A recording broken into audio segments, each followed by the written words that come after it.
માતાજી મિત્રો, કેમ છો બધા? મજામાં? તો સ્વાગત છે તમારું અમારા નવા બ્લોગમાં. તો આજનો આપણો બ્લોગ ખાસ છે, કારણ કે આપણે આજે આઠમ છે.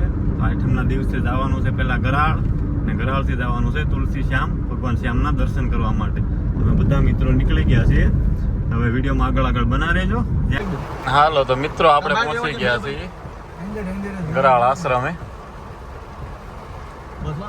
વરસાદ ફૂલ છે ભાઈ, ધોમ ધોકાર.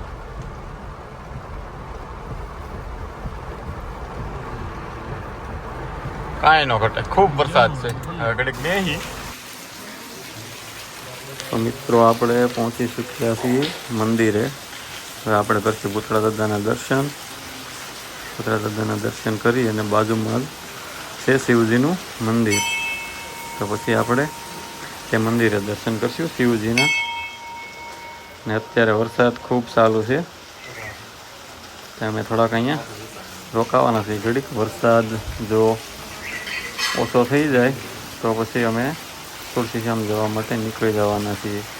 અને બાપુને આરામનો સમય હતો એટલે બાપુ કાંઈ મળ્યા નહીં, બાપુના દર્શન થયા નહીં. પછી અમે શિવજીના દર્શન કરી એવું નક્કી કર્યું કે હવે વરસાદ ઓછો થઈ જાય એટલે નીકળી જઈએ તુલસી શ્યામ જવા માટે. તો મિત્રો, અત્યારે તમે જોઈ રહ્યા છો આશ્રમમાં કેવું મસ્ત કુદરતી સૌંદર્ય દેખાઈ રહ્યું છે. આંબાના અને નાળિયેરીના ઝાડ પણ છે, અને વરસાદ છે એટલે કુદરતી જાણે થોડા કળાએ ખીલી છે એવું લાગે છે. તો હવે અમે અહીંથી નીકળી ગયા છીએ તુલસી શ્યામ જવા માટે.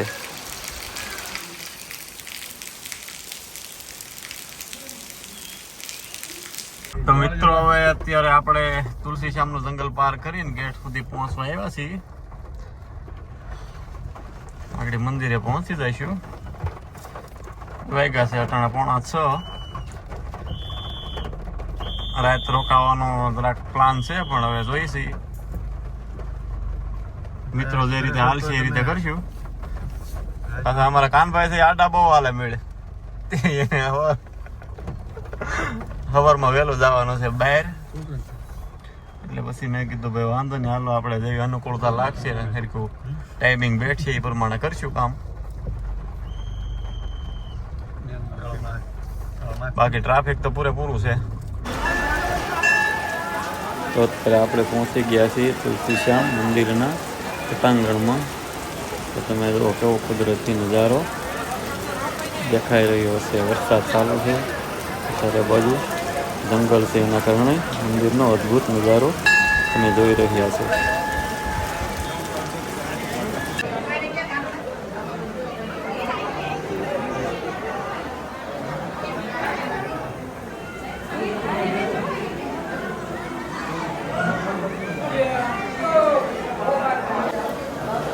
તો આપણે અત્યારે શ્યામસુંદર ભગવાનના દર્શન કરી રહ્યા છીએ. શ્યામસુંદર ભગવાનના દર્શન કરી અને પછી નીકળવાના છીએ રૂકમણી માતાજીના મંદિરે જવા માટે, ડુંગરો ચડવા માટે.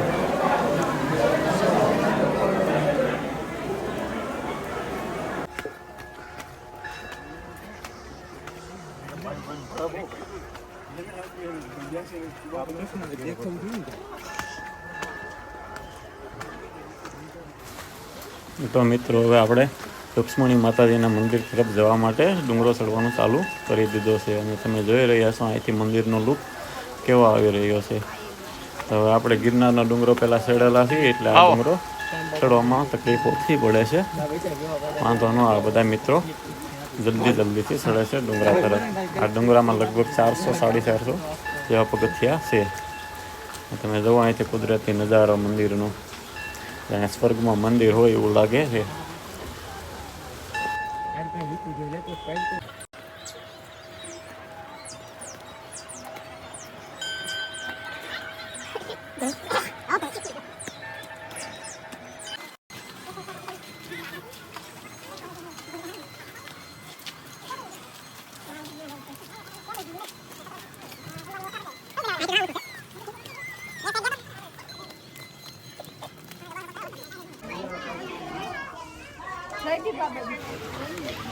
તો મિત્રો, ફાઇનલી આપણે પહોંચી ગયા છીએ ડુંગરની ઉપર માતાજીના મંદિરે, રુક્ષ્મણી માતાજીના મંદિરે. તમે જોઈ રહ્યા છો મંદિર કેટલું અદ્ભુત છે ડુંગરની ઉપર. એમાં તો ચોમાસાનો સમય છે એટલે એમાં કંઈ કેવું જ ના પડે. તો હવે આપણે કરશું માતાજીના દર્શન.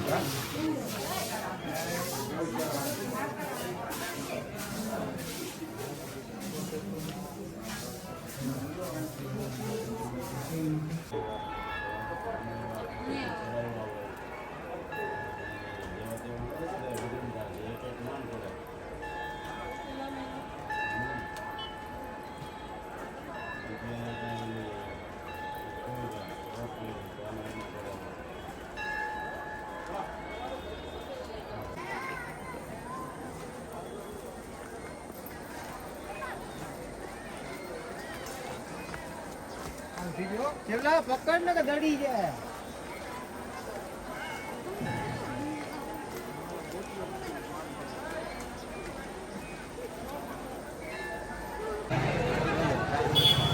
તો મિત્રો હવે આપણે ડુંગર ઉપરથી નીચે ઉતરી ગયા છીએ. હા, તમે જુઓ અત્યારે શ્રદ્ધાળુઓની જેણે ઘોડાપુર આવ્યું છે. આ જન્માષ્ટમી છે એટલે જન્માષ્ટમી નિમિત્તે બધાય ભગવાનના દર્શન કરવા માટે એવા હોય છે. એટલે આજે જાજુ બધું પબ્લિક છે.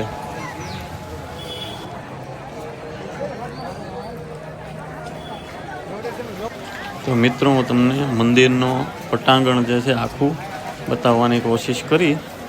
તમે જોઈ રહ્યા છો મંદિરનું અંદરનું પટાંગણ કેવડું છે.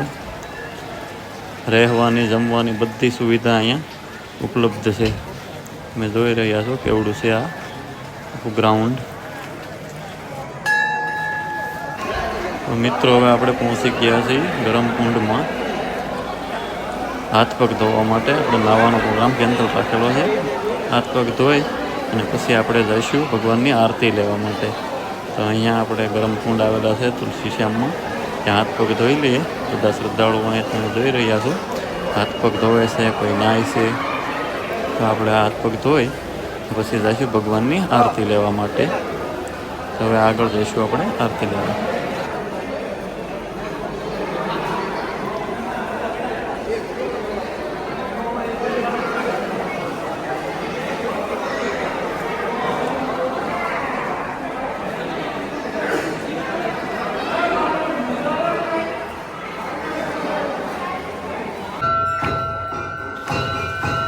તો હવે આપણે પહોંચી ચૂક્યા છીએ મંદિરના ગર્ભગૃહમાં અને ભગવાનની આરતી ચાલુ છે. તો તમે ભગવાનના દર્શન કરો, નિહાળો આરતીના દર્શન.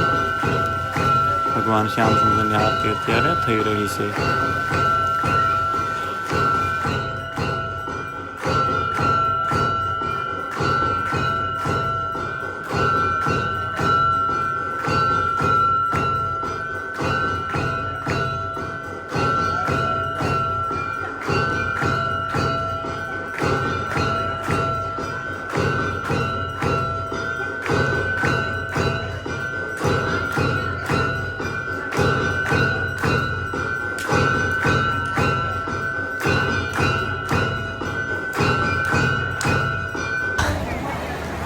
મિત્રો ભગવાનની આરતી લઈને પછી આપણે આવી ગયા છીએ મંદિરના પટાંગણમાં.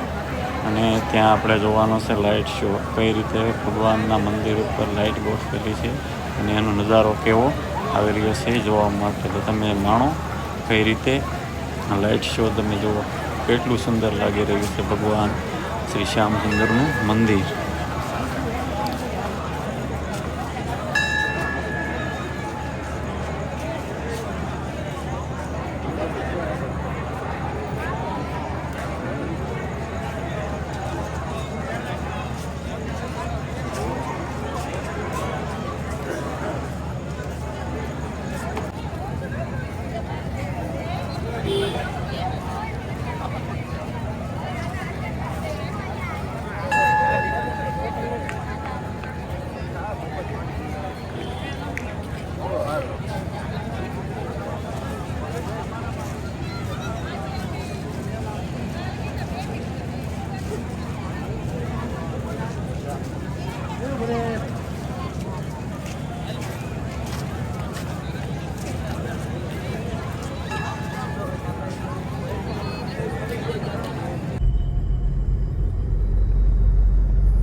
તો મિત્રો હવે આપણે નીકળી ગયા છીએ તુલસી શ્યામ ભગવાનના દર્શન કરીને આરતી લઈને પછી ઘર બાજુ.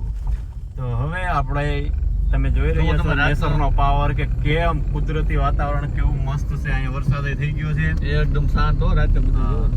કાંઈ નો ઘટે લીલી નાગેર મતલબ લીલી નાગેર. અહીંયા ભગવાનને આવવાનું મન થયું એટલે જગ્યા કઈ જેવી તેવી હોય શકે નહીં ભલા માણસ.